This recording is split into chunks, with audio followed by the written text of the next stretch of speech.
નમસ્કાર. ચાલો આજે આપણે ભારતના એવા સમુદાયોની વાત કરીએ જેઓ સદીઓથી આપણા સમાજ અને સંસ્કૃતિની જીવંત ધમનીઓ સમાન રહ્યા છે. આ ગાથા છે ભારતની વિચરતી અને વિમુક્ત જાતિઓની, જેમના ઇતિહાસમાં સંઘર્ષ, અન્યાય અને એક અતૂટ જુસ્સાની કહાણી વણાયેલી છે. તો આખી વાતને સમજવા માટે આપણે 5 ભાગમાં આગળ વધીશું. પહેલા આપણે આ સમુદાયોનો પરિચય મેળવીશું. પછી એમના જીવન અને વ્યવસાય વિશે જાણીશું. એ પછી એક એવા અન્યાયી કાયદાની વાત કરીશું જેણે બધું બદલી નાખ્યું. ત્યાર પછી વિમુક્તિ સુધીની એમની સફર જોઈશું અને છેલ્લે આજે એમની શું સ્થિતિ છે અને ભવિષ્ય કેવું છે એના પર નજર નાખીશું. તો ચાલો સૌથી પહેલા આપણે એ સમજીએ કે આ સમુદાયો ખરેખર છે કોણ અને ભારતના ઇતિહાસમાં એમનું સ્થાન શું રહ્યું છે. જરા આ તસવીર પર નજર કરો. બળદગાડાઓનો એક લાંબો કાફલો જે માલસામાનની સાથે સાથે સંસ્કૃતિને પણ એક જગ્યાએથી બીજી જગ્યાએ લઈ જઈ રહ્યો છે. વિચારો, સદીઓ સુધી આપણા દેશના વ્યાપાર અને સંસ્કૃતિની આ જીવંત ધમનીઓ કોણ હતા? આ જ લોકો. પણ આખરે તેઓ છે કોણ? ચાલો ઊંડાણમાં સમજીએ. તો પહેલો શબ્દ છે વિચરતી જાતિ. નામ પરથી જ ખ્યાલ આવી જાય, ખરું ને? આ એવા સમુદાયો છે જેમનું જીવન સતત ગતિમાં રહેતું હતું. પોતાના ગુજરાન માટે પછી ભલે પશુપાલન હોય, વેપાર હોય કે પછી કોઈ કલાકારી, એ લોકો પરંપરાગત રીતે એક જગ્યાએથી બીજી જગ્યાએ ફરતા રહેતા હતા. અને બીજો ખૂબ જ મહત્વનો શબ્દ છે વિમુક્ત જાતિ. આ શબ્દ પાછળ એક આખો ઇતિહાસ, એક મોટો અન્યાય છુપાયેલો છે.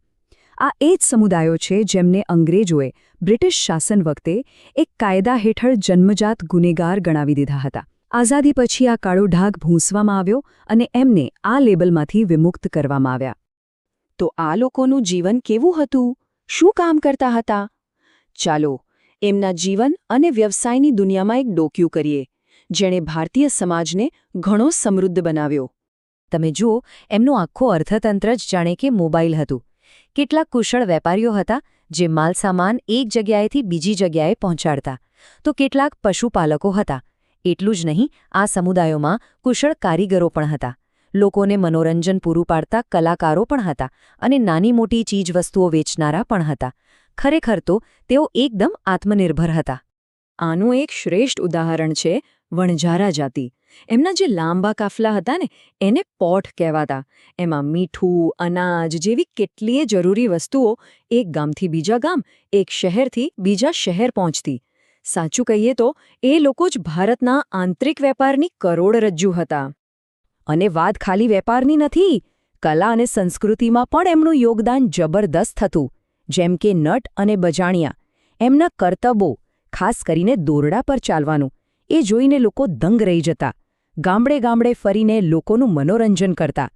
પછી કંગાસિયા જેની જાતિઓ હતી જે બંગડીઓ અને શણગારનો સામાન વેચતી. એમના વગર તો તહેવારો જ અધૂરા લાગે. પણ એમની આ સ્વતંત્ર અને ગતિશીલ જિંદગી પર એક કાળો પડછાયો પડ્યો. એક એવો અન્યાયી કાયદો આવ્યો જેણે એમનું બધું જ બદલી નાખ્યું. આને સમજવા માટે આ સમયરેખા જુઓ. 1857ના સંગ્રામ પછી અંગ્રેજોને સમજાઈ ગયું કે આ આઝાદ મિજાજની વિચરતી જાતિઓ પર કાબૂ મેળવવો સહેલો નથી. બસ આ જ કારણે 1871માં એ લોકો એક ભયાનક કાયદો લાવ્યા, ક્રિમિનલ ટ્રાઇબ્સ એક્ટ.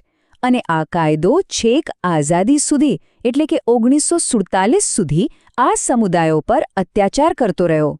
આ કાયદાનો સીધો મતલબ શું હતો ખબર છે? એનો હેતુ હતો આ સમુદાયોને કચડી નાખવાનો. આ કાયદા હેઠળ બ્રિટિશ સરકારે આખીને આખી કોમને જન્મજાત ગુનેગાર જાહેર કરી દીધી. વિચારો, કોઈ બાળક જન્મે અને એના પર ગુનેગાર હોવાનો ઠપ્પો લાગી જાય. આનાથી મોટો અન્યાય શું હોઈ શકે? અને એની અસર ભયાનક હતી. આખા સમુદાયો પર ગુનેગાર હોવાનો એક એવો ડાઘ લાગી ગયો જે પેઢીઓ સુધી ભૂંસાયો નહીં. એમની અવરજવર પર રોક લગાવી દીધી. એમને સતત પોલીસની નજરકેદમાં રાખવામાં આવતા. એમની રોજીરોટી છીનવાઈ ગઈ અને સૌથી મોટી વાત, એમનું સ્વાભિમાન છીનવાઈ ગયું. પણ પછી દેશ આઝાદ થયો અને આ ઐતિહાસિક ભૂલને સુધારવાનો સમય આવ્યો. આ સફર લાંબી હતી, પણ એણે આશાનું એક નવું કિરણ જગાવ્યો. ચાલો વિમુક્તિની એ સફરને સમજીએ. આ જુઓ, આ એક જ સ્લાઇડમાં આખી કહાણીનો સાર છે. 1952 પહેલાં એમનો દરજ્જો હતો ગુનાહિત જાતિનો અને 1952 પછી એમને મળ્યો વિમુક્ત જાતિનો દરજ્જો. આ ખાલી શબ્દોનો ફેરફાર નહોતો, આ તો એમના છીનવાયેલા સન્માન અને ઓળખને પાછા મેળવવાની વાત હતી. અને એ ઐતિહાસિક દિવસ આવ્યો 1952માં. આઝાદ ભારતની સરકારે એ કાળા કાયદાને હંમેશ માટે નાબૂદ કરી દીધો અને સત્તાવાર રીતે આ સમુદાયોને વિમુક્ત જાહેર કર્યા. દાયકાઓથી લાગેલા કલંકમાંથી આખરે એમને મુક્તિ મળી. તો કાયદો તો રદ થઈ ગયો, પણ શું એનાથી બધી સમસ્યાઓ પૂરી થઈ ગઈ? શું પડકારો ખતમ થઈ ગયા? ના. ચાલો હવે જોઈએ કે આજે એમની શું પરિસ્થિતિ છે અને આવતીકાલ એમના માટે શું લઈને આવે છે. ખાસ કરીને જો આપણે ગુજરાતની વાત કરીએ તો આજે પણ સરકારી આંકડા મુજબ 28 જેટલી વિચરતી જાતિઓ અહીં વસે છે. આ નાનો આંકડો નથી, એ એમની વિવિધતા અને એમનું અસ્તિત્વ બતાવે છે. અને એ જ રીતે 12 વિમુક્ત જાતિઓ પણ ગુજરાતમાં સત્તાવાર રીતે નોંધાયેલી છે. તો આ 28 અને 12 આ બંને આંકડા આપણને યાદ કરાવે છે કે આ લોકો ક્યાંય ગયા નથી, એ આજે પણ આપણા સમાજનો જ એક અગત્યનો ભાગ છે. પણ આજનો સમય અલગ છે અને પડકારો પણ નવા છે. હા, સરકાર એમના માટે ઘર, શિક્ષણ અને આરોગ્ય માટે ઘણી યોજનાઓ લાવી રહી છે. પ્રયત્ન એ છે કે એમને મુખ્ય ધારામાં લાવી શકાય. પણ અહીં એક મોટો સવાલ ઊભો થાય છે. એમની જે સદીઓ જૂની પરંપરા છે એ ફરતી રહેવાની જીવનશૈલી અને આજની જે સ્થાયી થવાની જરૂરિયાત છે, આ બંને વચ્ચે તાલમેલ કેવી રીતે બેસાડવો, આ સૌથી મોટો સાંસ્કૃતિક પડકાર છે. અને અંતમાં આ બધી વાત આપણને એક મોટા સવાલ પાસે લાવીને ઊભી રાખે છે.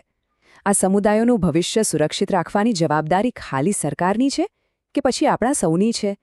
એમની અનોખી સંસ્કૃતિ, એમનો વારસો, એને જાળવીને એમને વિકાસના રસ્તે આગળ વધવામાં મદદ કરવી એક સમાજ તરીકે આપણા માટે કેટલું જરૂરી છે? આ સવાલનો જવાબ આપણે સૌએ સાથે મળીને શોધવાનો છે. આ ચર્ચામાં જોડાવા બદલ આપનો